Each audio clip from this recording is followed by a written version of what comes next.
चलिए, तो टेस्ट सभी ने किया है और अभी काफी सरल लग रहा था टेस्ट, लेकिन ऐसा है नहीं। सबसे बड़ी बात तो ये है कि कुछ कुछ लोगों ने बड़ी बड़ी गलतियां करी हैं, लगभग काफी लोगों ने। ठीक है, चलो, ये सभी को स्क्रीन दिख रहा है क्या? जी सर। स्क्रीन शेयरिंग हो गया? जी जी। जी सर। ओके, स्क्रीन शेयरिंग में क्या नजर आ रहा है? पहला प्रश्न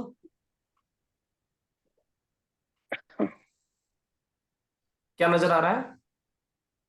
आप सभी प्रश्न पढ़ के बताएं, चारों मिनट। कौन सा ग्रह सत्य की बात करता है?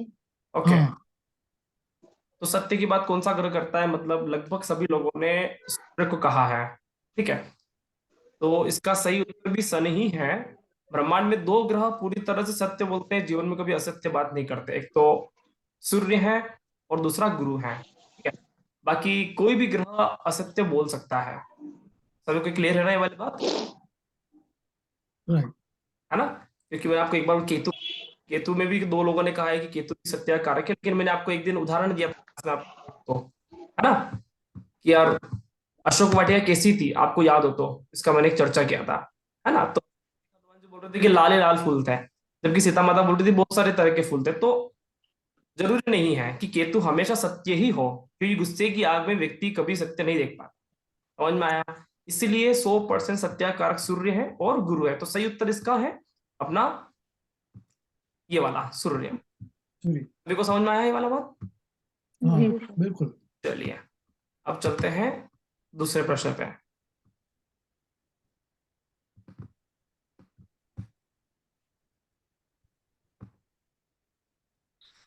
किशोर जी पढ़ के बताइए क्या लिखा हुआ है।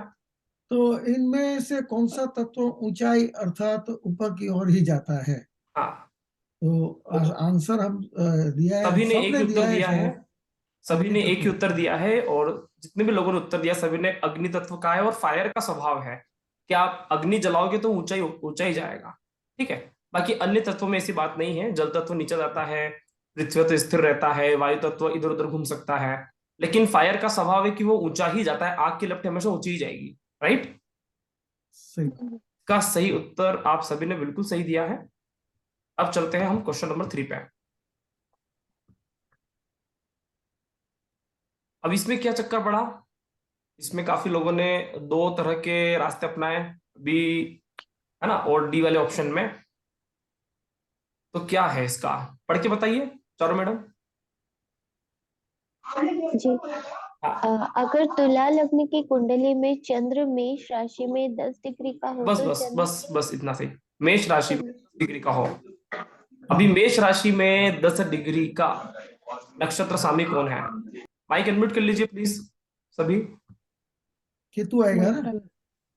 मेष राशि में 10 डिग्री में कौन आता है? 0 से 13 डिग्री के, नक्षत्र आता है। के, केतु आएगा ना, केतु।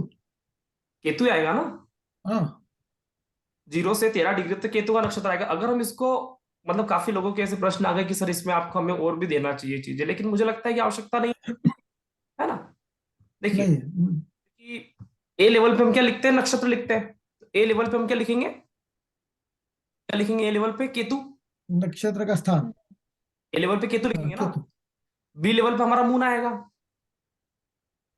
बी लेवल पे राइट। चंद्रमा आएगा, सी लेवल पे केतु की राशि आएगी। अभी मुझे एक बात बताओ, मैंने क्या पूछा कि सी लेवल के सूचक क्या होंगे? सी लेवल पे केतु की राशि आएगी, और भैया केतु की तो राशि होती नहीं है, क्योंकि अगर नक्षत्र स्वामी ही केतु बन गया तो सी लेवल की राशियां कहां से बनेगी बताओ? समझ पा रहे हो? आप समझ पा रहे हो मेरी बातों को? बिल्कुल। हाँ जी, समझ कर, बट बिल्कुल ये यस। डिग्री से नक्षत्र निकालना ये थोड़ा आपको आया याद नहीं। करना पड़ेगा, क्योंकि 0 से 13 डिग्री हाँ। तक केतु का नक्षत्र, ये हमारा ये बताता है कि हम थोड़े से गणित के लेवल पे पीछे हैं, अगर हमें ये पता नहीं होता है तो। क्योंकि कई बार हम सिर्फ डिग्रियों से नक्षत्र बता सकते हैं कि कौन सा नक्षत्र है। 0 से 13 डिग्री 13.20 केतु का, उसके बाद शुक्र का आ जाएगा 26.40 तक, उसके बाद सूर्य का आ जाएगा। तो 10 डिग्री मतलब हमें पता होना चाहिए कि 10 डिग्री पर नक्षत्र केतु ही आता है। ठीक है, तो सी लेवल तो इस पे जो अपना सी लेवल जो हमारा जो कॉम्बिनेशन होगा, सूचक होगा, वो नील होगा, क्योंकि भाई सी लेवल पे तो एक भी केतु की राशि ही नहीं है। समझ में आया? तो यहाँ पे काफी लोगों ने गलत उत्तर दिए हैं ये 10 लिख के। काफी लोगों ने ये 10 लिखकर गलत उत्तर दिया है, क्योंकि भैया 10 हो नहीं सकता, 10 नंबर आ ही नहीं सकता। लोगों ने कर्क राशि को उत्तर दे दिया, मुझे पता था ऐसा होगा। तो ये वाले उत्तर काफी लोगों के गलत आए हैं। किशोर सर, आपने कौन सा उत्तर लिया था इसमें? मैंने वो लास्ट वाला नील लिया है, डी लिया था ना? चारू हाँ मैडम, आपने कौन सा लिया था? जी सर, डी मैंने नील ही लिया था, लेकिन मेरा रीजन दूसरा था। रीजन, चारू मैडम आंसर का में रीजन ये मुझे था, नंबर तो मिल गए। चारू मैडम का हाँ। रीजन ये था कि प्रश्न समझ में नहीं आया तो नील कर दिया। देखिए, लेकिन तुक्का भी सही लग गया है। लेकिन इसका वास्तविक ये है कि हमें इसमें आवश्यकता नहीं थी किसी भी चार्ट की। तो सभी को क्लियर हो गया है? जी सर। जी सर, ओके। आपने ये आपके जो पीडीएफ है उसके अंदर है ये नक्षत्र कौन सी डिग्री हाँ से कौन बिल्कुल सी है, डिग्री मेरा तक है? इसमें है, राशि वाले में। अच्छा, तो वो हाँ, मैंने पढ़े नहीं, इसलिए मुझे पता नहीं चला। कोई बात नहीं, आप पढ़ लेना, आपको इसमें जी सर। मैंने वास्तु क्लास में भी पहुंचाया था, कविता मैडम वाली क्लास में, एक डायरेक्ट टेबल उसमें भी है ना? अच्छा, ठीक है सर। चलिए, अभी इसमें क्या चक्कर हुआ भैया, इसमें इनमें से कोई नहीं में भी ऑप्शन आए हैं लोगों के, लेकिन ऐसा क्यों? कौन पढ़ के बताएंगे क्वेश्चन?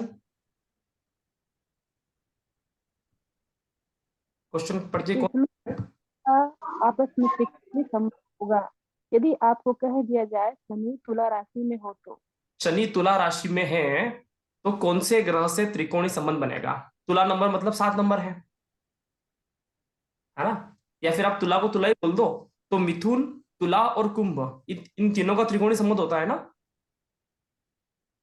जैसे कि मैंने जी। क्लास में बताया था कि 3 7 11 एक ही रेशो में आते हैं, 1 5 9 एक ही रेशो में आएगा, 2 6 10 एक ही रेशो में आएगा, 3 7 11 एक ही रेशो में आएगा, और 4 8 12 एक ही रेशो में आएगा।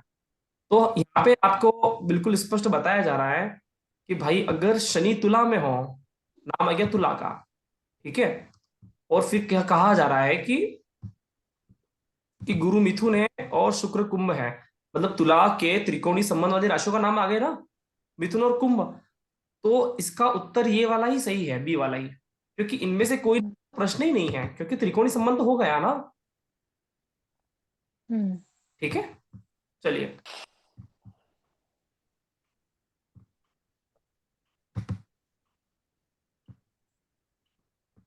ओके, अभी नेक्स्ट प्रश्न लेते हैं। अच्छा, इसमें बड़ा इंटरेस्टिंग प्रश्न है थोड़ा सा, है ना? अगर ब्रह्मांड में तीनों लोक में से राहु का महिमा देखना हो, तो राहु का महिमा किस लोक में सबसे ज्यादा प्रबल होगा? तो क्या लगता है आपको? तो पृथ्वी लोग यहाँ पे। पृथ्वी लोक, ऑप्शन है पाताल लोक, स्वर्ग लोक, और इनमें से कोई नहीं। अच्छा, पृथ्वी लोग बोलेंगे हम तो। रावण मतलब कौन है? सूर्य से बिल्कुल अपोजिट है ना? तो सूर्य की रोशनी कहाँ नहीं जाएगी? पाताल में नहीं जाती सूर्य की रोशनी। समझ रहे हो बातों को? हम्म। सूर्य की रोशनी पाताल में नहीं जाती है ना, पृथ्वी पे आती है, लेकिन दिन रात होते हैं मतलब राहु का प्रभाव है। पृथ्वी पे दिन रात होते हैं मतलब राहु का प्रभाव है, सूर्य गया। लेकिन पाताल में आपको दिन में भी अंधेरा दिखाई देता है। मान लो हम कोई किसी जगह जाते हैं ना, कि ये पाताल लोक है ना, किसी जगह चले गए घूमने फिरने बहुत नीचे, तो हमको वहां पे सूर्य की रोशनी कम दिखाई देती है, अंधेरा दिखाई देता है, ऐसा होता है ना? तो जहां पे भी हमें अंधेरा दिखाई दे रहा है, मतलब राहु का अस्तित्व है। रामायण में भी इसका वर्णन आता है कि रावण ने भगवान श्री राम को, लक्ष्मण को पाताल लोक में लेता गया था, अहि रावण के लोक में। इसमें ऐसा वर्णन आता है कि अहि रावण के यहाँ पे लेता गया था राम जी और लक्ष्मण जी को, फिर हनुमान जी ढूंढते ढूंढते गए भैया कहाँ लेता गया। समझ में आया? तो राहु का अगर बहुत ज्यादा अस्तित्व अगर हमें कहीं देखना है, ठीक है, तो पृथ्वी पे दिखेगा, पृथ्वी से भी ज्यादा अगर कहीं दिखेगा तो भैया वो है पाताल लोक। पाताल मतलब पृथ्वी से नीचे। जब भी हम किसी अच्छा। को, इसको अगर आध्यात्मिक दृष्टि से देखें या ज्योतिष जीवन जीने के तरीके से देखें, जब भी हम किसी व्यक्ति को दबाने की कोशिश करते हैं, ठीक है, तो हम राहु की तरफ जाते हैं। समझ में आया? उसको अंडर प्रेशर करने की, उसको दबाने की कोशिश करते हैं, उसको नीचा दिखाने की कोशिश करते हैं, तो हम राहु के लोक में जाते हैं। पाताल लोक में राहु का अस्तित्व बहुत ज्यादा है। रावण का एक वो लोगों को नीचा दिखाता था, ये दो तुच्छ मानो, मेरा क्या करेंगे। समझ में आया? तो इसका सही उत्तर है बी, पाताल लोक पृथ्वी के नीचे। भूलोक भी होता अच्छा है, लेकिन सबसे ज्यादा पूछा गया है तो सबसे ज्यादा है पाताल लोक। समझ में आया? अच्छा, हमने गलत साइंस लिया ऐसा हम। बोलती है। सर हाँ दोनों ही जी हो सर। गए, फिर भूलोक और नहीं नहीं, पाताल सबसे लोक ज्यादा। दोनों। नहीं, प्रश्न है सबसे ज्यादा, मैंने सबसे ज्यादा पूछा है। ठीक है, अगर मैं सिर्फ ये बोलता कि भैया कौन से लोक में सबसे ज्यादा किस में आएगा, तो डेफिनेटली पाताल लोक में आएगा। हमारी जो विज्ञान क्या बोलती है, हमारा जो संस्कृति है, कि भगवान शिव की तीन लोक में पूजा होती है, एक देवलोक में, एक भूलोक में, और एक पाताल लोक में, है ना। और नाग का अस्तित्व सीधा पाताल से कनेक्टेड है हमारे। अगर हम पृथ्वी के बहुत नीचे जाएंगे तो हमको नाग का लोक दिखेगा, ठीक है ना। नाग लोक दिखाई देता है, तो नाग लोक मतलब पाताल में है और राहु का लोक है। तो सभी को क्लियर हो गया ये बात। और पृथ्वी लोक जो हम पूजा करते हैं वो है भगवान महाकाल उज्जैन में, ठीक है। और एक और लोक जो देवताओं द्वारा पूजा जाता है वो है स्वर्ग में। तो तीन तरह के लोग हैं, ठीक है। सही है सर, वो तो है, लेकिन हम जो सोच रहे थे वो माया का जो प्रभाव, मतलब माया का, हाँ, जो यहाँ पे जो तो सर माया जो जैसे। यहाँ पे तो पृथ्वी हाँ पे तो फिर भी हमें कुछ अच्छाइयां भी दिखती है, बहुत कुछ, है ना। सब कुछ हमें राहु का प्रभाव नहीं दिखता, लेकिन पाताल लोक में तो आपको पूरी तरह से राहु का ही प्रभाव दिखना है। अच्छा अच्छा। लेकिन सर हम तो पृथ्वी लोक पे रहते हैं ना।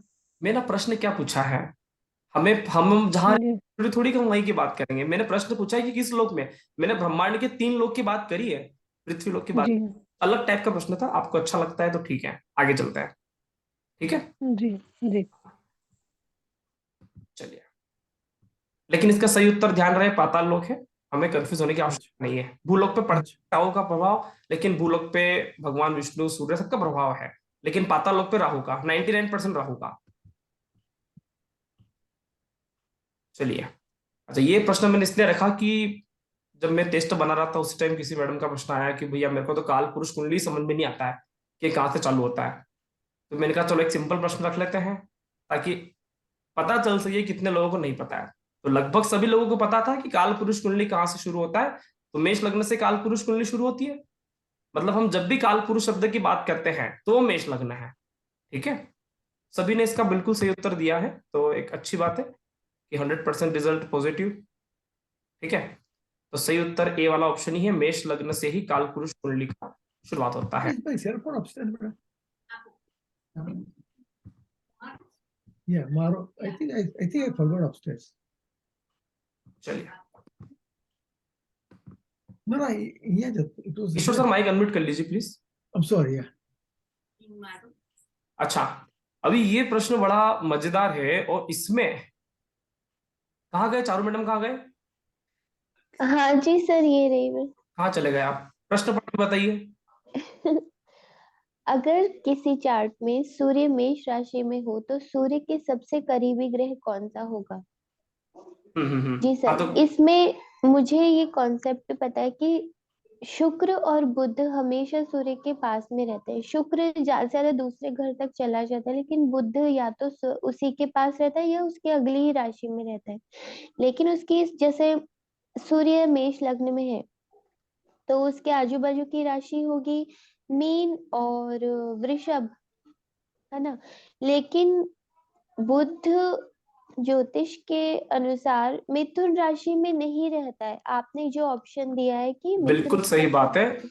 और एकमात्र चारू मैडम ने सही उत्तर दिया है। सबसे आश्चर्य की बात, आवाज ओह नहीं आ माय रही। गॉड। सबसे आश्चर्य की बात है कि एकमात्र चारू मैडम ने ही इसका सही उत्तर दिया है कि अगर किसी चार्ट में सूर्य मेष राशि में हो तो भैया सूर्य के सबसे ग्रह कौन सा होगा। तो सूर्य के सबसे करीबी ग्रह ऑप्शन है कर्क राशि में बैठा हुआ मंगल।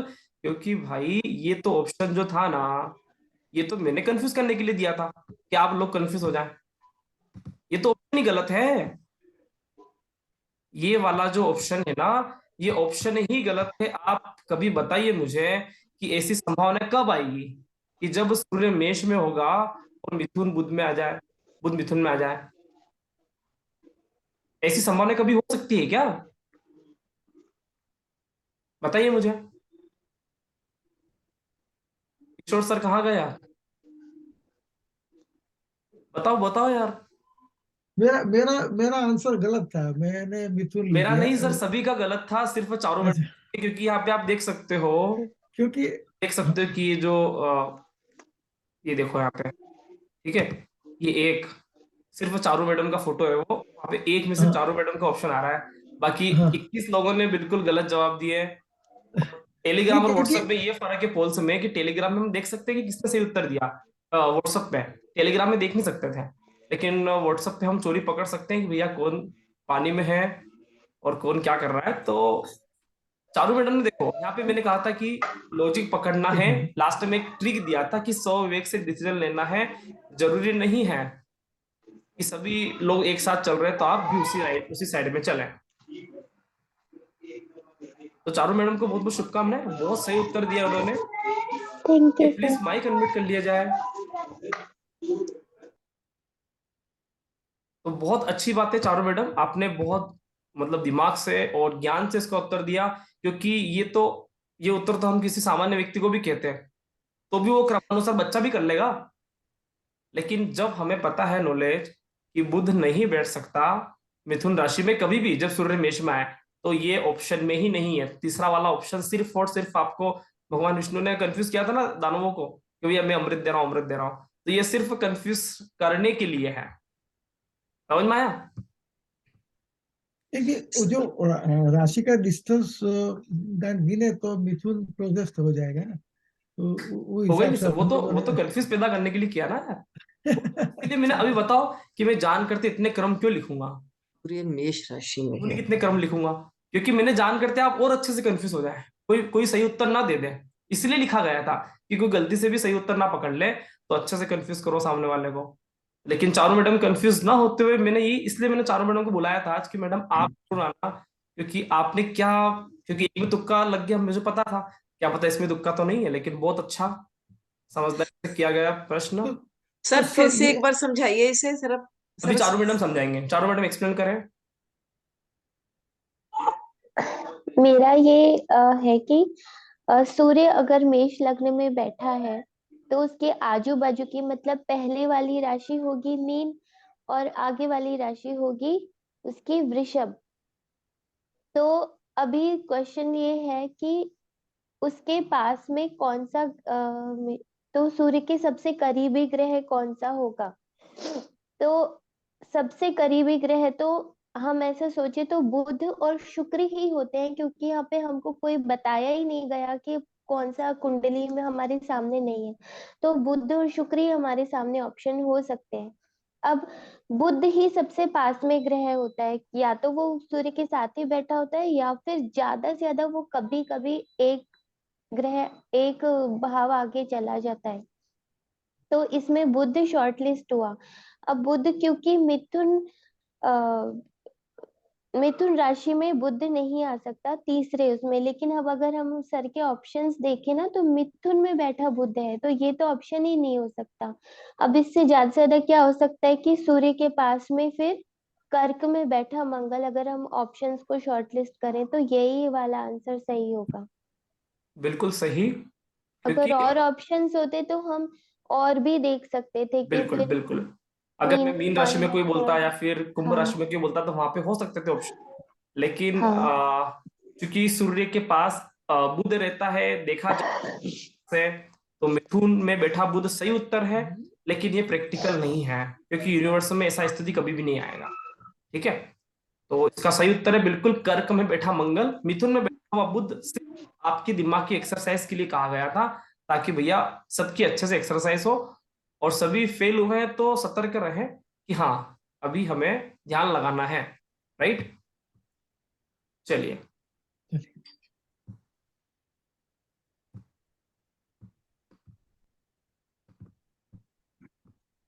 ओके, ये वाला तो स्वाभाविक है, सभी का सही उत्तर है ना, फोर्थ और एट्थ एस्पेक्ट मंगल की ही होती है और सभी लोगों ने सही उत्तर दिया है। अभी चलते हैं नेक्स्ट प्रश्न पे।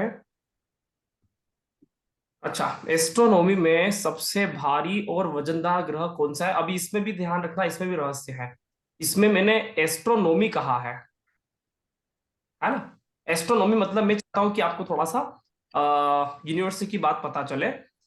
ब्रह्मांड में सबसे भारी ग्रह कौन सा है? आप गूगल पे भी सर्च कर लेना कि भैया सबसे भारी ग्रह कौन सा है, तो आपको जुपिटर लिखा हुआ आएगा। ठीक है, तो सबसे भारी है, वजन में सबसे भारी ग्रह अगर कौन सा है यूनिवर्स में, तो वो है गुरु। ठीक है, और ज्योतिष में क्या देखा जाता है कि गुरु की बातों का वजन होता है। अगर वो कुछ भी कहता है तो उसकी बातों का वजन पड़ता है किसी भी व्यक्ति के ऊपर। ठीक है, तो वही की वही बात ब्रह्मांड बोलता है कि गुरु सबसे भारी है, और गुरु के बाद भारी होता है शनि, जो कि हमारे यूज में आता है। कर्म भारी है, कर्म से भी ज्यादा भारी है गुरु। ठीक है ना, गुरु बोलता है तो बड़ा भारी है। एस्ट्रोनॉमी की बात कर रहे हैं तो गुरु सबसे बड़ा विशाल ग्रह है वजन के मामले में। समझ में आया? ओके, इसमें 4 लोगों ने सूर्य के उत्तर दिए, लेकिन मैंने हमेशा एस्ट्रोनॉमी की बात करी है, और हमें पता होना चाहिए कि एस्ट्रोनॉमी में ना तो सूर्य ग्रह के रूप में आता है, ना राहु ग्रह के रूप में आता है। क्योंकि ग्रह ग्रह वो होते हैं ना जो सूर्य की परिक्रमा लगाते हैं, तो यहाँ पे गुरु ही सही उत्तर है। सभी को क्लियर हो गया बात? Okay, Yeah.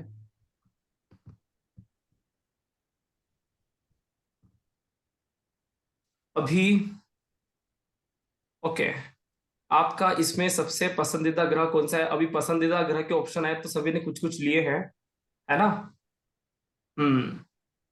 तो शुरुआत में तो शुक्र फर्स्ट चल रहा था, बाद में भैया सूर्य का थोड़ा सा विकास हो गया।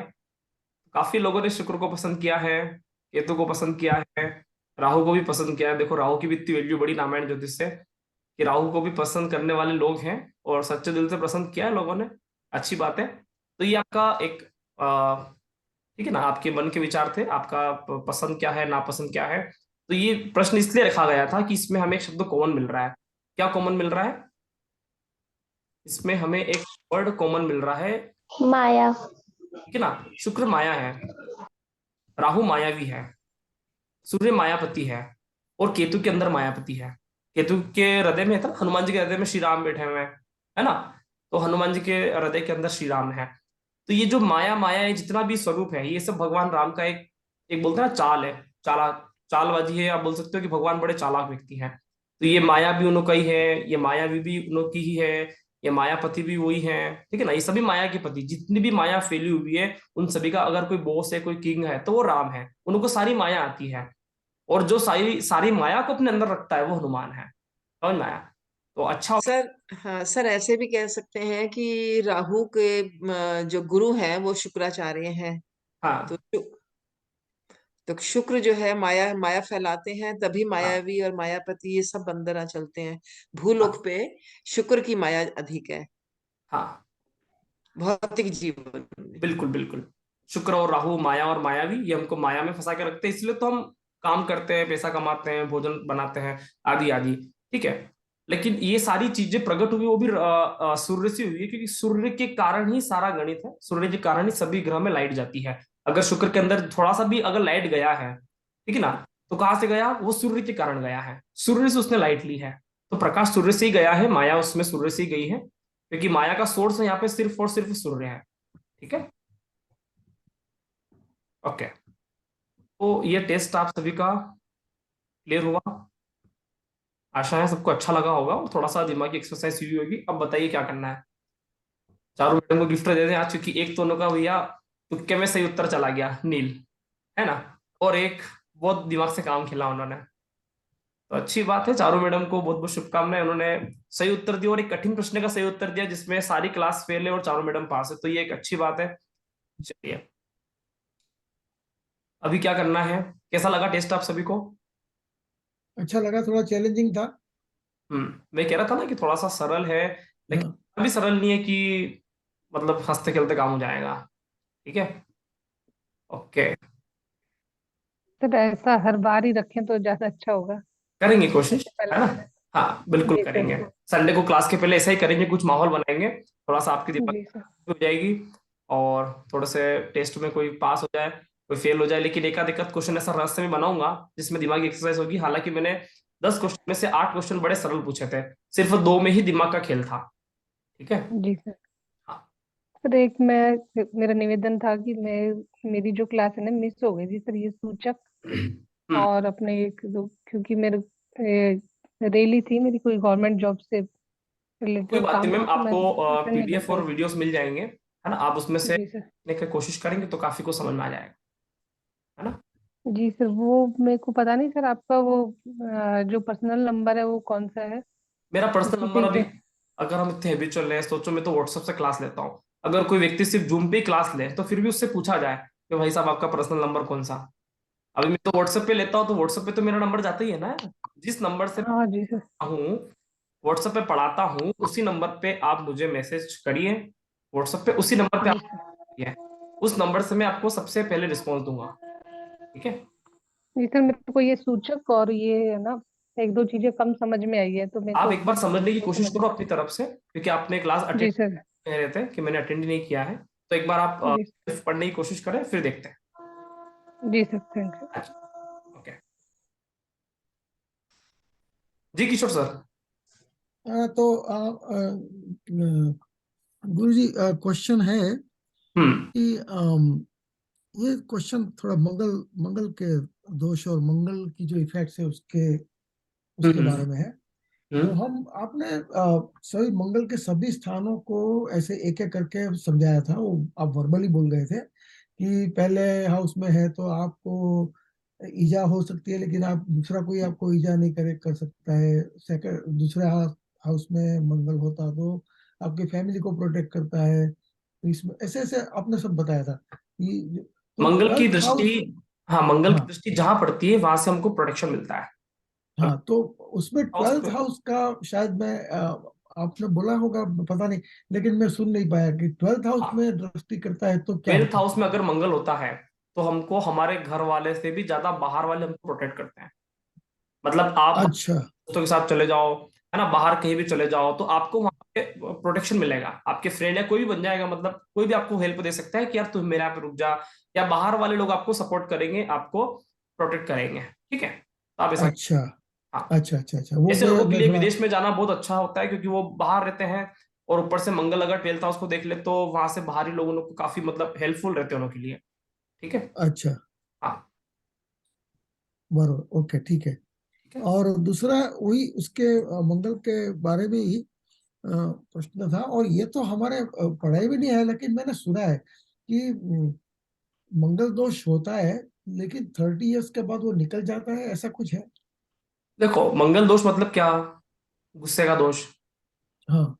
और गुस्सा कब आता है, जब व्यक्ति 16 साल की उम्र में चालू होता है, वहां से व्यक्ति अच्छा गुस्सा बढ़ना चालू होता है। और अच्छा 30 साल तक वो किसी की नहीं सुनता, क्योंकि गर्म जोश होता है ना। और 30 अच्छा। तक उसको मालूम पड़ गया कि भैया दुनिया ने धक्के दिए, गर्लफ्रेंड ने छोड़ के चली गई, यहाँ पे ऐसा हो गया, वहां पे ऐसा हो गया, फिर जाके समाधान मिलता है। तो अब वो राइट। गुस्सा करता है।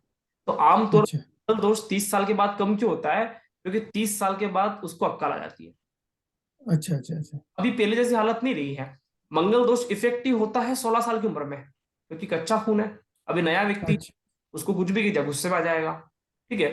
तो वहां पे ज्यादा अच्छा। इफेक्ट रहता है। और 30 साल के बाद आप सोचो, 35 साल के बाद तो मंगल दोष का इफेक्ट रहता ही नहीं है, क्योंकि अच्छा अच्छा, तो सही बात है वो, राइट। अब तो, तो मैंने जो ये तो सुना था, तो अभी आपने जब बताया लॉजिकली तो लगता जी, है कि हाँ, अभी ये आप भी बात भी सोचो कि सही। 15 साल का बच्चा अगर मान लो बहुत गुस्सेबाज है, मान लो हमारा भी, हम भी 15 साल के रहेंगे तो बहुत गुस्सेबाज रहेंगे, हो सकता है।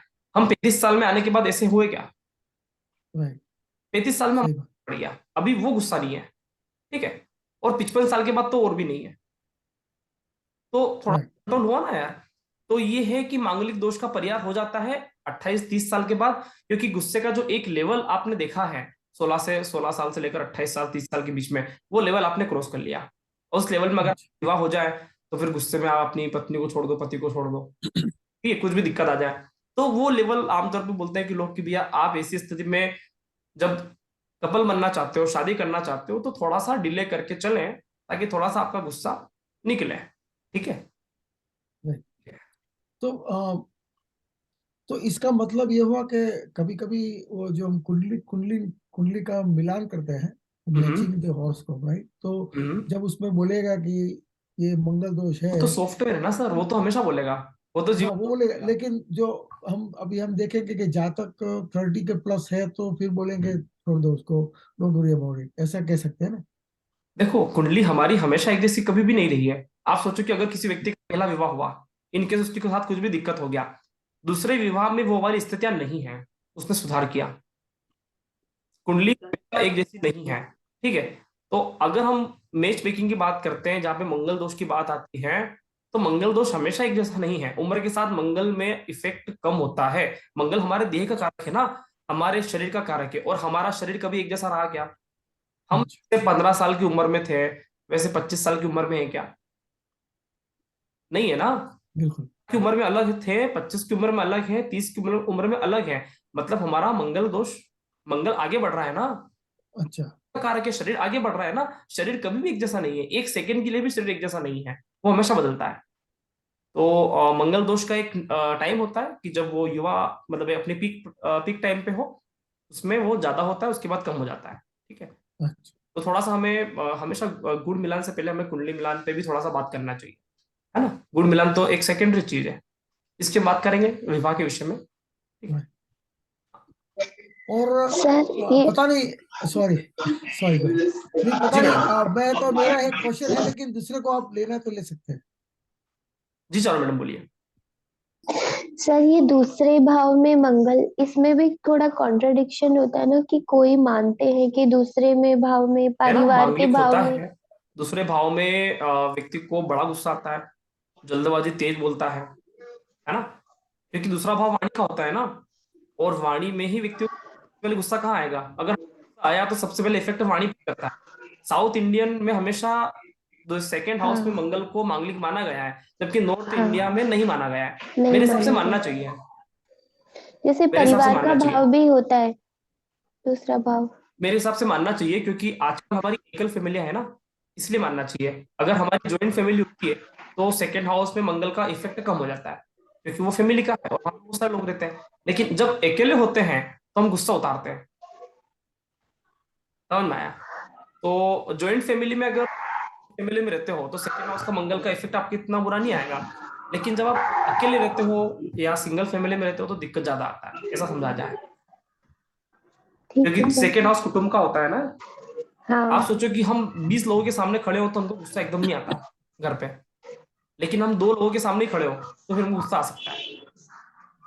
जैसे नॉर्थ इंडिया में शायद इसलिए नहीं मानते होंगे कि जैसे कुटुंब का भाव है, तो कुटुंब तो हमेशा से ही इंसान के साथ रहता है। जैसे आपने बोला ना कि ये भाव हाँ, शादी के बाद उनका ही कुछ लॉजिक एक्टिवेट रहा होते होगा, हैं, है ना। तो और कुटुंब साउथ तो इंडियन में हमेशा। ऐसा लॉजिक रहा होगा कि आजकल फैमिली अलग अलग भी जा सकती है, अलग अलग भी जा सकते हैं, तो कुछ अलग देखो, सब हाँ होता है ना।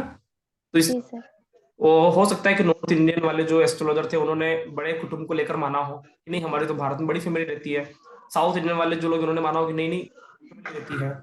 तो अलग अलग टाइप के विचार, लेकिन हमें अपने अनुसार सेट कर लेना है। अगर हमारी फैमिली ज्वाइंट है, 5-7 लोग साथ में रहते हैं, तो आप ना माने। अगर आप 2-3 लोग के साथ में रहते हो तो फिर मान के चलें, क्योंकि गुस्सा आता है 2-3 लोगों में जाता है। आमतौर पे जब आप छोटी फैमिली में रहते हो गुस्सा ज्यादा आता है। ठीक है, चलिए। जी किशोर सर।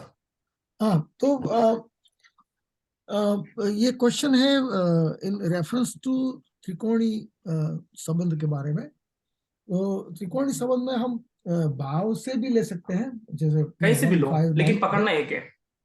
लेकिन जब हम राशि से लेंगे तो वो मैं क्या बोल रहा हूँ किशोर सर, तत्व, हाँ। कहीं से भी लो, पकड़ना एक है। और तत्व हमेशा राशि ही काउंट करना है।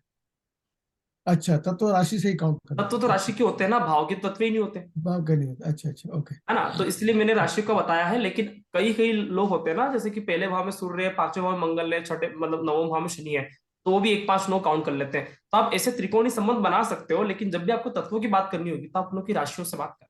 तो राशि से करेंगे। तो इसलिए 100 बात की एक बात, आप सीधा राशि पे ही चले, ये ज्यादा बेहतरीन हो जाएगा। हाँ हाँ, वही अच्छा है, राइट। ठीक है, ओके।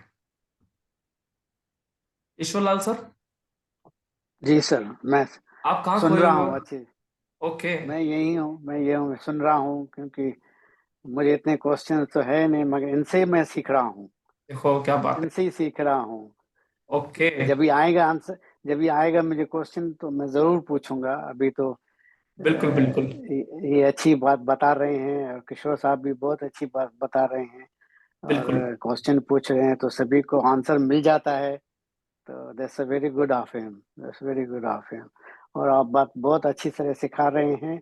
अगर मुझे टाइम नहीं मिलता है, कोई काम ऐसे होते हैं, मेरी वाइफ भी ठीक नहीं है, तो हम्म। घर में इतना मुझे नहीं देना पड़ता है। हाँ, आपका रात को देखता हूँ मैं, जो भी होते हैं जो व्हाट्सएप है तो रात को देखता हूँ, और फिर किताबें भी पढ़ता हूँ उनके केपी के जो भी हैं, तो बहुत धीरे अच्छी बात धीरे। है, अच्छी बात है। हाँ, जब भी स्टेज पे आएंगे तभी मैं क्वेश्चन पूछूंगा, जब भी आप बिल्कुल। करेंगे, जब भी फलित करेंगे तभी जी, मैं आपसे बस पूछूंगा, हमारा जब अभी भी। फलित का लेवल चालू है। अगली क्लास से हम सीधा प्रिडिक्शन के लेवल पर ही आएंगे। हमारा सिद्धांत खंड यहाँ पे लगभग पूरा हुआ। ठीक है, तो अगली क्लास से आपको प्रिडिक्शन ही करना है। इसीलिए आप सभी हर एक चीजों को याद रखें, नोट्स बनाएं, क्योंकि अगली क्लास से आपका गियर बढ़ेगा। हमारी गाड़ी सेकंड से तीसरे गियर में आएगी, अब आपको स्पीड बढ़ेगी, इसलिए आप सभी तैयार रहें। आपका अब लेवल बढ़ने वाला है। राइट? उसमें जूम तो नहीं होएगा ना? जूम पे नहीं नहीं, होएगा? व्हाट्सएप बोर्ड वोट अभी जो चल रहा है ना सिस्टम, वैसे ही करेंगे। आपको सब कुछ समझ में आएगा, उसका चिंता नहीं है। वीडियो आपको छोटे छोटे करके रखूंगा मैं, किसी भी तरह से कोई दिक्कत होता है तो। ठीक है, जी जी। हाँ तो एक पूछ सकता हूँ आगे? हाँ किशोर सर। तो एक एक थोड़ा बीच में एक बात हो गया था हमारे, थोड़े दो दो सेशन 3 सेशन पहले, कि राहु को हम अतृप्त कहते हैं, ऐसा एक अतृप्त। कुछ बात हुआ था, राइट? तो हम्म लेकिन मेरे दिमाग में थोड़ा लॉजिकल ऐसा चल रहा है कि जब वो उसका सर काटा गया, वो जब वो समुद्र मंथन के बाद जो अमृत निकला, और वो राहु अपना वेश बदल के वो सूर्य के चंद्र के बीच में बैठ गया और अमृत को ले लिया। मिल तो गया उसको, लेकिन मालूम पड़ गया है चंद्र सूर्य को, ये असुर है, उसको निकालो यहाँ से। तो वो वहां से भागा, और विष्णु भगवान ने सुदर्शन चक्र से उसका सर काट दिया। तो सर आकाश में चला गया, वो पूंछ पीछे रह गई। हम्म तो वो बोलते हैं कि जो सर था उसको तो अमृत मिल गया, हम्म लेकिन जो पूंछ था उधर तक वो पहुंचा नहीं। तो हम्म पूंछ अभी अतृप्त है, तो अतृप्ति उसमें रह गई है। तो किसी का केतु का प्रभाव होता है तो वो अतृप्त हमेशा रहता है, कि दोस्ती के लिए अतृप्त होता है वो, पैसे के लिए अतृप्त होता है वो। देखो, अम, राहु और केतु दोनों ही एक ही ग्रह हैं, देखा जाए तो। आखिर हम्म, दो अलग हुए हैं? ठीक है, तो राहु और केतु दोनों एक ही ग्रह हैं, और केतु को भी अमृत है, मतलब राहु का गर्दन कटा तो उसकी पूंछ में भी अमृत गया है। ठीक है, वो गया है, अच्छा अच्छा। दोनों को अमृत मिला है, तभी तो दोनों का अस्तित्व है। जो अमर है उन्हों का अस्तित्व चल रहा है। ठीक है, तो दोनों को ही अस्तित्व है। यहाँ पे दोनों ही अपने अतृप्त है। ठीक है, अच्छा अच्छा अतृप्त है, केतु भी अतृप्त है, दोनों ही अपनी अपनी जगह अतृप्त है। राहु भौतिक जीवन में अतृप्त है, मतलब उसको भौतिक जीवन में तृप्ति होती नहीं है। और केतु अच्छा आध्यात्मिक जीवन में अतृप्त है, उसको कितना ही राम जी का कार्य कर लिया फिर भी अतृप्त है। कि और भी कुछ कार्य है क्या, बताइए। अच्छा समझ में आया? राम जी को बोल रहा है कि भैया ये हो गया, ये हो गया, ये हो गया, और भी कुछ कार्य हो तो बताओ, क्योंकि वो अभी तक तृप्त नहीं हुआ इतनी सेवा करने के बावजूद भी। राम जी बोले कि आप महान व्यक्ति है, वो बोल रहा है कि नहीं, मेरे को तो और चाहिए, और भी कोई टास्क हो तो दे दो। रावण को इतना कुछ दिया भौतिक जीवन में, सोने की लंका, स्वर्ग, सुंदर अप्सराएं, पुष्पक विमान, सब कुछ मिल गया, तो बोल रहा है कि और भी कुछ चाहिए। मतलब दोनों ही अपनी अपनी जगह अतृप्त है, लेकिन अच्छा अच्छा हम भौतिक जीवन में रहते हैं, इसलिए राहु को अतृप्त कहते हैं। अच्छा हम भौतिक जीवन में जीते हैं ना, सुबह से लेकर अच्छा भौतिक जीवन में जी रहे हैं, तो हमारे लिए अतृप्ति का कारक कौन है? राहु है। अच्छा अच्छा, समझ गया। कारक है अच्छा भौतिक जीवन में। अगर मान लो कि हम साधु संतों की लाइफ जीते हैं, सपोज करो कि हमको भौतिक जीवन से कोई मतलब नहीं है, तो हम अगर मान लो संत होते हैं, तो हमारे लिए अतृप्त का कारक केतु है। क्योंकि वहां पे हम कितना ही कुछ भी कर ले, कितना ही त्याग कर ले, फिर भी हमें लगता है कि हम और भी त्याग करें। ठीक है, तो इस तरह से राहु अतृप्ति का कारक है। उसको कितना ही खिला दिया जाए, कितना ही पैसा दे दिया जाए, कितना ही भोजन दे दिया जाए, कितना ही माया दे दी जाए, फिर भी उसका पेट कभी नहीं भरेगा। उसी का नाम लंकेश दशानन है, उसी का नाम राहु है। ठीक है, और केतु कितना ही काम कर दे, हनुमान जी कितना ही काम कर दे, लक्ष्मण का, भरत का, फिर भी कभी मुंह से ये नहीं बोलेगा कि ये कार्य मैंने किया। वो हमेशा अपने राम की ही बात करेगा कि उन्होंने किया, उन्होंने किया, मतलब वो अतृप्त है, उसको और भी करना है। तो इस तरह से। ठीक है सर राइट। मेरा एक सवाल है। जी madam. Sir Shani 8th house में वक्री होकर सर अपनी दृष्टि से क्या फल देगा? शनि 8th हाउस में अगर वक्री होगा तो दृष्टि उसके 10th हाउस में की तृतीय वाली, जी। है ना। और शनि की दृष्टि क्या फल देती है? शनि की दृष्टि आपको पैसा देगी। मतलब अगर 10th हाउस में दृष्टि पड़ रही है, तो तो इसका फल क्या हुआ कि आपको पैसा कमाना है, आप चाहते हो कि मेरा कैरियर बने और आपका कैरियर बनेगा, आपको कर्म करना ही है। समझ में आया? आप फ्री बैठने वाले लोगों में से हो ही नहीं सकते। शनि की दशम दृष्टि पड़ेगी पंचम भाव में, कर्म कहाँ से हो सकता है? पंचम भाव से, ज्ञान का, है ना, कुछ अपना कंसल्टिंग का या किसी भी तरह का बिजनेस जो पंचम भाव से जुड़े हुए क्षेत्र है, उससे जुड़े हुए कर्म आप कर सकते हो। इस तरह से हम उसका प्रेडिक्शन कर सकते हैं सिर्फ दृष्टि के माध्यम से। ये सिर्फ एक सिंपल पहलू है। ठीक है।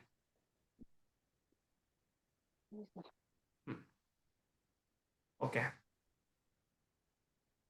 जी, तो थोड़ा पूछना ये था कि हाँ हम नेक्स्ट टाइम से फलित में जाएंगे, प्रेडिक्शन में जाएंगे, राइट? तो हमने पता नहीं दशा का कोई बात किया अभी कि करने वाले अभी हैं, ये बाद में मेरे करें? ऊपर जाओ, इसका डिपार्टमेंट मेरे ऊपर छोड़ो। हम अच्छा अच्छा, अगली ओके। क्लास से प्रिडिक्शन में चलेंगे। अभी तक आप बेफिक्र होकर पढ़ रहे हो, आपको अच्छा लग रहा है ना? हाँ हाँ, बिल्कुल। कॉन्सेप्ट बेसिक स्ट्रक्चर तैयार हो गया अच्छा सा। बिल्कुल बिल्कुल बिल्कुल, बैकग्राउंड मजबूत है। अगर नींव हाँ मजबूत है तो अभी मैं बिल्डिंग में आपको 10 माला निर्माण करूंगा, तो मुझे लगता नहीं कि कोई भी बोलेगा कि सर हमारी तो कमर झुक गई। कोई नहीं बोलने वाला है कि आपका बैकग्राउंड मजबूत होना बहुत जरूरी है। बिना बैकग्राउंड मजबूत के अगर डायरेक्ट बिल्डिंग बनाएंगे तो आपको 100 दिनों में अच्छा लगेगा कि समझ में आया, क्लास खत्म, बात खत्म। समझ में आया? और हमारी क्लास ऐसी होगी 100 की जगह 120 दिन लग जाएंगे। क्लास थी तो बहुत अच्छा लग रहा था, क्लास के बाद भी आपको बहुत अच्छा लगेगा, हमने कुछ सीखा है, आपके मन में ऐसी बात है कि हमने कुछ सीखा है, कुछ हमने पाया है।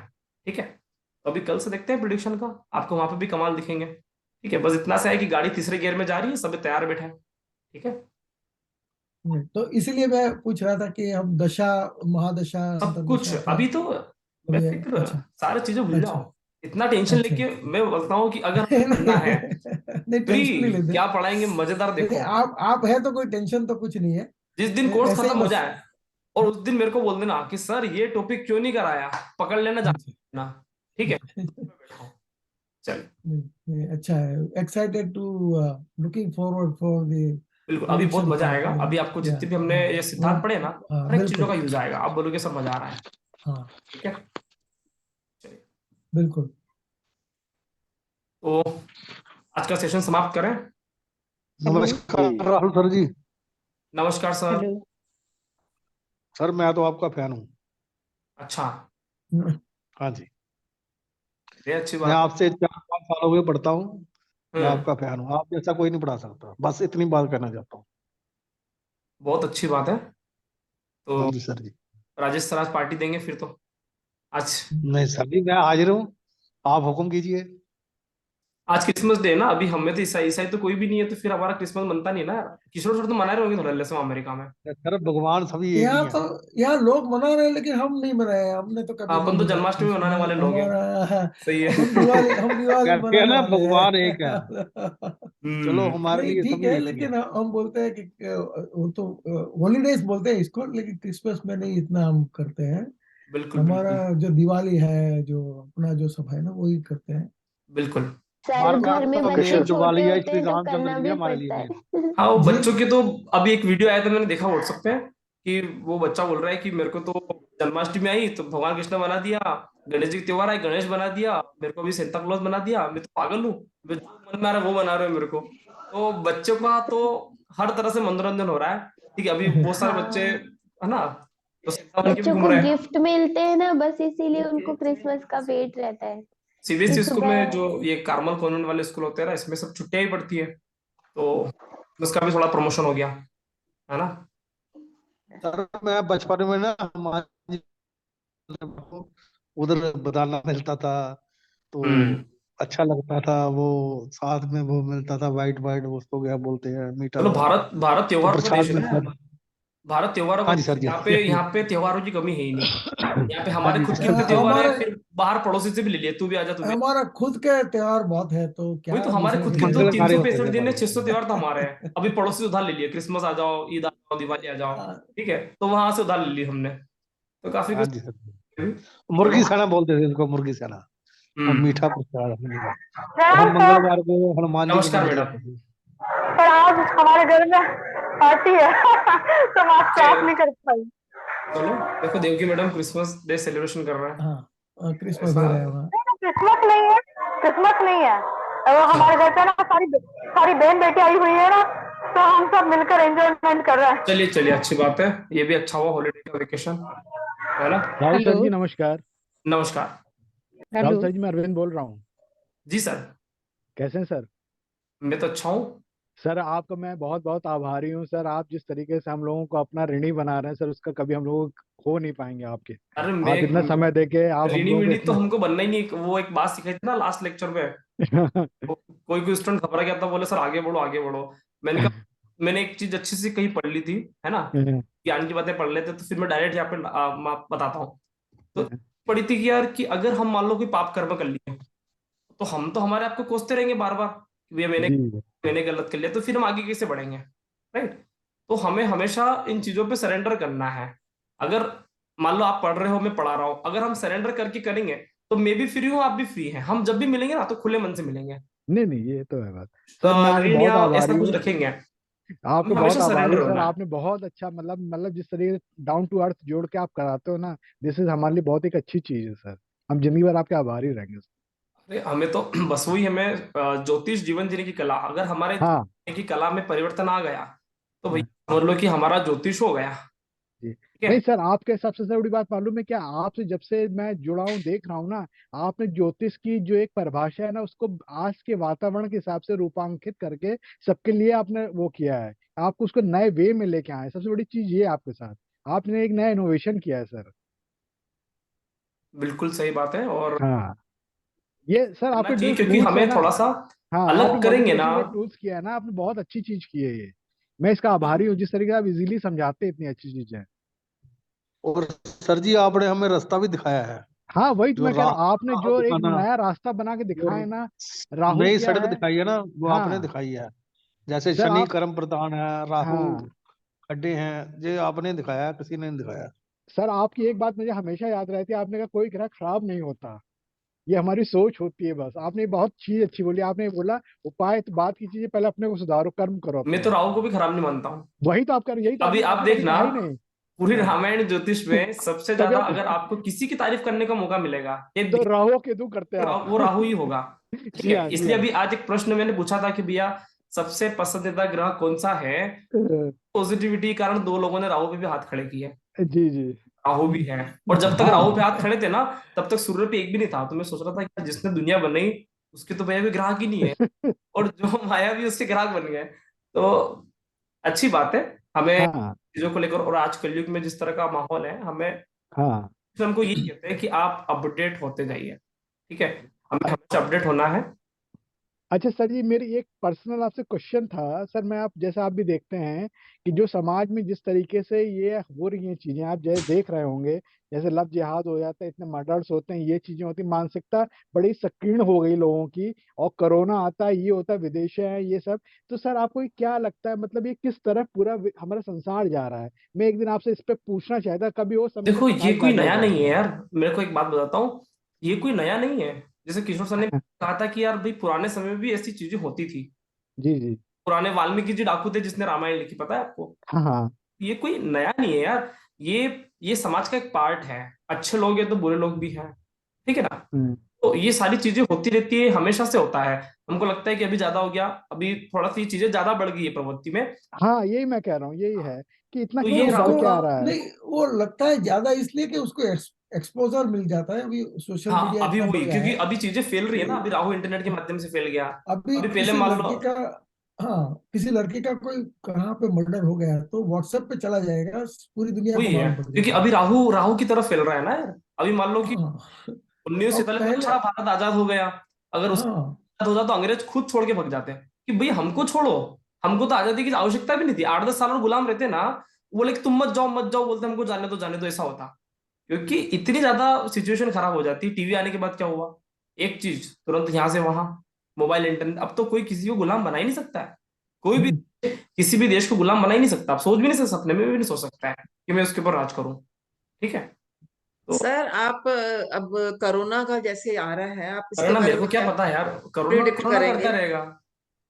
मैं ये मेरे ज्योतिष पे ध्यान रखता नहीं हूँ, अपने आप को, हमसे एक सामान्य व्यक्ति हैं, ठीक है, अपने आप को समझना ही ज्योतिष है। कोविड आया था, कोविड के पहले बहुत सारी बीमारी आई थी। हर 100-200 साल में एकाध एकाध ऐसी आपदाएं आती हैं। ठीक है, और ये कोरोना भी कोई नया नहीं है, अभी हमारे लिए नया होगा 10-20 साल बाद कोई नया नहीं है, क्योंकि हर 100-2 साल में कोई ना कोई आपदाएं आती ही आती है। ये सर 23 में बढ़ेगा घटेगा क्या, मैं प्रिडिक्शन आप क्या करेंगे कुछ नहीं इसकी? होने वाला है, सब टेंशन फ्री रहो, ठीक है। ऐसा कुछ हुआ नहीं पहले, मतलब आप मास्क क्या पहन होता के है, आप किसी भी मास्क चीज पहन का के एक फिरो, माहौल ज्यादा कुछ नहीं बनाया होगा। जाता है आज के जमाने में। किसी भी चीज को एक माहौल बड़ा तेजी से वायरल करता है, ठीक है। जितना डर नहीं होता उतना डर फैलाया जाता है, तो इतना डरने की आवश्यकता नहीं है। थोड़ा सा प्रिकॉशन रखें, मास्क वगैरह पहने, सब कुछ ठीक है। ये एक लाइफ पार्ट हो गया, ये कोरोना लाइफ पार्ट हो गया, ये हाँ, रहेगा ये ही एक तरह रहेगा से आप अब। बीमारी समझ लो कि भैया किसको अपेंडिक्स की बीमारी है, किसको भी हाँ, ये एक लाइफ फीलिंग आती वायरल है। और फीवर की फ्लू तरह रहेगा फ्लू ही रहेगा। फ्लू जैसा फ्लू है बस ना। इसको ये समझ लो कि भैया कोविड एक बीमारी आ गई है, इससे डरने की आवश्यकता नहीं है, ठीक है। तो मेरे को भी कोविड हुआ था, लेकिन मैं तो अभी तक हूं ना यार, ऐसा। हम्म। हाँ, लास्ट ईयर आपको हुआ था, आप बहुत बीमार हो हाँ, गए मेरे थे। को भी हुआ था, तो आपके मेरे को कुछ हुआ नहीं आपके ना। शायद परिवार में किसी की डेथ भी हुई थी ना सर जी? हाँ हाँ जी, हाँ। हाँ। ठीक है। तो ऐसा कुछ नहीं है, एक हाँ, बीमारी है, निकल जाते हैं। पॉजिटिव एनर्जी रखिए, सब विश्वास हाँ रखिए ईश्वर में, बस ईश्वर एक है। बिल्कुल। तो thank you so much sir, ठीक, एक राहुल सर जी, क्वेश्चन ले थैंक यू लेते सो हैं मच सर। सर, एक हाँ क्वेश्चन ले लेते जी हैं। जी। मेरा एक थोड़ा कंफ्यूजन मेरे को थोड़ा निकलना है हाँ सर, आप लिस्ट बना कि के आते हो क्या? जी, आप लिस्ट बना के आते हो पूरी? क्वेश्चन की हाँ, हाँ, थोड़ा साइड में लिख लेता हूँ देखो कि किशोर ये सर से पूछना हमें है। सीखना चाहिए कि हमें एक बना लेना चाहिए, क्योंकि है ना, तो किशोर तभी बोलते नहीं हैं, एक क्वेश्चन 6 क्वेश्चन की शुरुआत फिक्स है। अभी 4 को उत्तर मिला, 2 और आएंगे। जी सर बताइए। नहीं तो मैं दूसरे को चांस देने के लिए थोड़ा चुप रहता हूँ। लेकिन मेरा ये कंफ्यूजन इधर पे है कि हाँ जो हम राशि, जो 12 राशि है उनको 30 डिग्री दे दिया पूरा ब्रह्मांड में, ठीक है। और वो 30 डिग्री फिक्स है। लेकिन हाँ, भाव में हम 30 से ज्यादा करते हैं, कभी कम करते हैं, तो ऐसा क्यों है? वो लॉजिक मेरे के दिमाग में नहीं बैठता है क्योंकि कि भाव क्यों क्योंकि कम सर, ज्यादा होता है। हाँ क्योंकि सर ये सूर्य सिद्धांत के अकॉर्डिंग है। भाव इसमें ऐसा इसलिए कम ज्यादा होता है क्योंकि एक, अगर मैं आपको यूनिवर्स की बात बताऊं, तो सूर्य का भी कोई फिक्स्ड नहीं है कि वो 12 घंटे दिन रहेगा, 12 घंटे रात रहेगा, राइट। हाँ हाँ दिन 24 घंटे का फिक्स होता है, ये समझ में आया? ठीक। हाँ। दिन 24 घंटे का फिक्स होता है, लेकिन सूर्य का फिक्स नहीं कि 12 घंटे दिन रहेगा, 12 घंटे रात रहेगा। इसी तरह से जब सूर्य चक्कर लगाता है ना, तो उसकी कोई फिक्स एंगल नहीं है, हाँ वो टाइम के अकॉर्डिंगली बदलता रहता है। जिस टाइम पे कोई लग्न आता है, तो उसके अकॉर्डिंगली वो एंगल, कोई भी एंगल बना सकता है, ठीक है। तो वो सूर्य का एंगल है, एक तरह से हम देखें ना कि भाव क्या है। भाव मतलब सूर्य का एक एंगल है कि कौन से एंगल में सूर्य बैठा हुआ है, ठीक है। अच्छा, हाँ, तो लेकिन ये वो सूर्य का तो एक राशि एंगल का। है। हाँ, हेलो। राशि में परिवर्तन लेकिन आएगा, सर भाव हेलो। में परिवर्तन आएगा ना। अच्छा, हम लेकिन कुंडली बना भाव रहे हैं, तो राशि तो ऐसा नहीं कि फिक्स है। भाव तो हमने कर दिया कि हाउस नंबर 1, हाउस हाँ नंबर 2, हाँ 3, वो तो हमारे काल्पनिक जैसे बोलते हैं एक स्ट्रक्चर बना दिया कि 1 है, हाँ, 2 है, 3। तो वो काल्पनिक स्ट्रक्चर बना दिया काल्पनिक बिल्कुल। जो स्ट्रक्चर है वो हाँ, तो वो तो 30 का होना। मैंने नहीं लॉजिकली नहीं, सोचा कि वो तो सब 30 इक्वल होना मानते चाहिए। उसको 30 ही है, अगर उसको समानांतर देखा जाए तो और 30 मानते हैं। राशि बदल सकती है। मानते उसको 30 है, लेकिन ये सर कम ज्यादा हो सकता है, गणित का पार्ट है। कभी किसी दिन गणित पे चर्चा होगी तो मैं आपको अच्छे से एक्सप्लेन करूंगा। ये एक एस्ट्रोनॉमी का विषय है कि क्यों। हाँ, वो थोड़ा थोड़ा क्लियर कर। हाँ, अच्छा हाँ, कभी इसका मिलेगा है ना, तो करेंगे, क्योंकि ये गणित का विषय है, हमारा ज्योतिष इसका लिंकर नहीं है, लेकिन होता है, ठीक है। आपको आश्चर्य हो सकता है कि कुछ कुछ नक्षत्र इतने बड़े हैं सर कि वो राशि से भी बड़े हैं। मतलब उस नक्षत्र का वैल्यू 30 डिग्री से बड़ा हो सकता है। हम्म जबकि हम तो ऐसा मानते हैं कि राशि के अंदर नक्षत्र होते हैं, लेकिन कुछ हम्म इतने बड़े हैं कि वो राशि से भी बड़े हो सकते हैं। क्योंकि हम यूनिवर्स की कैलकुलेशन करेंगे तो ऐसा होगा, क्योंकि ये हम पृथ्वी के बेस पे मान के चल रहे हैं। तो सूर्य का जब कोणीय बदलता है, एंगल बदलता है, तो वहां पे थोड़ा सा भाव ऊपर नीचे होते हैं। सर जैसे ज्येष्ठा नक्षत्र है तो हाँ, ये ज्यादा कवर करेगा? नहीं, इसमें जब हम प्रिडिक्शन करते हैं तो सब नक्षत्र की वैल्यू एक जैसी होती है। सभी नक्षत्र की वैल्यू एक ही जैसी होती है, 13.20 डिग्री। अच्छा अच्छा। नक्षत्र फिक्स है, राशियां फिक्स जैसे है। फिर नक्षत्र को, इसको ज्येष्ठा को सबसे बड़ा क्यों मानते हैं? नहीं, मैं वही तो कह रहा हूँ कि वो एस्ट्रोनॉमी के पॉइंट ऑफ व्यू से है। एस्ट्रोलॉजी के पॉइंट ऑफ व्यू से सभी नक्षत्र बराबर है, उसका एक फिक्स्ड गणित है 13.20 डिग्री का। लेकिन हम ब्रह्मांड के संदर्भ में बात करते हैं, क्योंकि ग्रह से भी बड़े तारे होते हैं, पता है आपको। हम्म। ग्रह से भी ज्यादा बड़े तारे हो सकते हैं, जो कि हमें दिखने में छोटे दिखाई देते हैं, ठीक है। लेकिन हमारी गणितीय कैलकुलेशन के लिए हम तारों को राशि के अंदर डालते हैं, ठीक है, पृथ्वी को आधार मानकर। अगर हम पृथ्वी की जगह मान लो हम स्वर्ग लोक से हम कुंडली एनालाइज करेंगे तो वहां पे आपको नक्षत्रों की महिमा बहुत जोरदार दिखेगी, क्योंकि स्वर्ग के समीप आ गए ना तारे, तारे वहां से ऊपर हो गए हैं, बिल्कुल पास आ गए हैं, तो वहां पे बहुत सारे बड़े बड़े तारे दिखेंगे जो हमें ग्रह के रूप में दिखेंगे, ग्रह से भी बड़े तारे होते हैं। ठीक है, तो नक्षत्रों का अपने आप में बहुत बड़ा विज्ञान है, और नक्षत्र बहुत बड़ी पावर है। मतलब ठीक है ये सर। बोलता है कि जो हम तारे देखते हैं ना, वो तारे आज से कहीं करोड़ों वर्ष पहले पैदा हो गए थे। ठीक है, और वो तारा कब से नष्ट भी हो चुका है, लेकिन वो अभी तक हम अपनी आंखों से देख रहे हैं। मतलब कहने का मतलब ये है कि जो हम वास्तव में स्टार्स देखते हैं रात को, वो ओरिजिनल नहीं है, वो ब्रह्मांड में कब से खत्म हो चुका है, लेकिन हमको पृथ्वी से देखने पर अभी तक नजर आ रहा है। हो सकता है 1-2 लाख साल तक वो नजर आए, लेकिन वो ब्रह्मांड से कब से खत्म हो चुका है। मतलब तारे इतने दूर हैं हमसे कि वो खत्म होता है हमको मालूम पड़ता है इतने सालों बाद। तारों का अस्तित्व इतना है। पहले के जमाने में ऐसा होता था ना कि मान लो किसी को कोई समाचार देना हो तो 8-10 दिन लगते थे कि भैया मैं शादी कर रहा हूँ। ठीक है, 10 दिन तक समाचार गया, आगे आगे बढ़ते बढ़ते मेरे को किशोर गया पहुंचाना है अमेरिका, आज से 100 साल पहले, तो तार के माध्यम से जाएगा। ठीक है, पत्र व्यवहार कि सर मैं शादी कर रहा हूँ, तो जब मेरी शादी हो जाएगी तब किशोर को मैसेज मिलेगा कि मैं शादी कर रहा हूँ। तो ये तारों का अस्तित्व है कि इतना दूर है अस्तित्व उसका कि हम अपनी आंखों से देख रहे हैं। तब तक बहुत साल हो चुके हैं, जब किशोर सर आएंगे, ठीक है ना, आने में उनको पैदल पैदल आने में 1-2 साल लगेंगे, तो आएंगे तो बच्चा हो गया है उस टाइम फिर पे। बहुत कुछ हो चुका होगा। सर बोलेंगे सर मेरे को तो सूचना ही मिली थी। मतलब जो हम देख रहे हैं तारों को, वो हकीकत नहीं है। इसलिए ज्योतिष में क्या कहा गया है कि भैया सबसे झूठा ग्रह अगर कोई है तो वो है चंद्रमा, क्योंकि भैया तारे झूठे हैं, चंद्रमा झूठा, तारे झूठे। अभी चंद्रमा कहाँ गया लुपा छुपी खेलने, कृष्ण झूठा, कृष्ण को बोलते हैं ना चंद्रमा, वो झूठ है। उसको सखिया बोलती है ये झूठ बोला, माखन खाया, मना कर रहा है साफ साफ, मैं तो खाया नहीं, मैं तो खाया ही नहीं। मतलब लोगों को झूठा बना रहा है। कृष्ण झूठा, तारे झूठे, चंद्रमा झूठे। समझ में आया? नक्षत्र भी झूठे। हाँ, झूठे हैं, हमको वास्तविकता वो दिखता नहीं है, समझ में आया, लेकिन हम उसको महसूस करते हैं, हमें पता है कि इसकी वैल्यू है। लेकिन नक्षत्र जो हम तारे देख रहे हैं वो ओरिजिनल स्थिति में ब्रह्मांड का चेहरा नहीं है, वो बहुत सालों का पहले का ब्रह्मांड है, वो आज का ब्रह्मांड नहीं है। जब हम आज का ब्रह्मांड देखने जाएंगे तब हमें बहुत करोड़ों साल लगेंगे। मतलब हम बहुत पीछे हैं, भगवान से हम बहुत पीछे हैं, उन्होंने गणित से। तो ये नक्षत्र की वैल्यू है। और हमारे ऋषि मुनियों ने उनके आत्मज्ञान से इतना रिसर्च कर लिया था कि तारे कितने बड़े बड़े हो सकते हैं, क्योंकि वो खुद एक तारे हैं। ऋषि मुनि तारों तक चले गए थे, ऋषि मुनि तारों तक चले गए थे। तो तारों तक जाना, हम चंद्रमा तक नहीं जा पा रहे हैं, आप सोचो यार। हाँ, ये सारे सौर मंडल से बहुत ऊपर जाना पड़ेगा तब हमें तारे दिखाई देंगे, तारों के पास जाएंगे, है ना। स्वर्गलोक, तारे मतलब स्वर्गलोक। हम मंत्र बोलते हैं ना, ओम भूर्भुवः स्वः, बोलते हैं कि नहीं बोलते हैं? आप कोई भी मंत्र बोलते हो तो आप बोलते हो ना ओम भूर्भुवः स्वः। तो ये भूर्भुवः स्वः क्या है? भू मतलब पृथ्वी लोक, भव मतलब, भव मतलब पृथ्वी और सूर्य के बीच में जितने भी लोग आते हैं, ठीक है, जिसमें सारे ग्रह आ गए। और स्व मतलब क्या? स्वर्ग लोक, जो उससे भी ऊंचे हो, सूर्य से भी बहुत ऊंचे हो, उसको बोलते हैं तारे। तो ओम भूर्भुवः स्वः तत्सवितुर्वरेण्यः, हमारा कोई भी मंत्र होता है तो हमें एक आहुति लगाते हैं ओम भूर्भुवः स्वः की। ये इतना सा मंत्र बोलते हैं। मतलब पृथ्वी, पृथ्वी से सूर्य के बीच में जितने भी लोग, भव उसको बोलते हैं भव, और उसके ऊपर भी स्वर्ग लोक। मतलब हम क्या बात कह रहे हैं कि हमारा जो, हमारी जो बात है वो वहां तक जाए, हमारी जो आहुति है वो स्वर्ग लोक तक जाए, समझ में आया? तो भू भुवः स्वः, इसका अर्थ ये है कि पृथ्वी, पृथ्वी और सूर्य के बीच में समस्त लोक, इसमें बहुत सारे लोग आ जाते हैं, और उसके ऊपर स्वः मतलब स्वर्ग लोक, सबसे ऊंचा लोक। ठीक है, तो ज्योतिष का रहस्य जब तक हम संस्कृत नहीं पढ़ेंगे, संस्कृत एक तरह से बहुत अच्छा माध्यम है।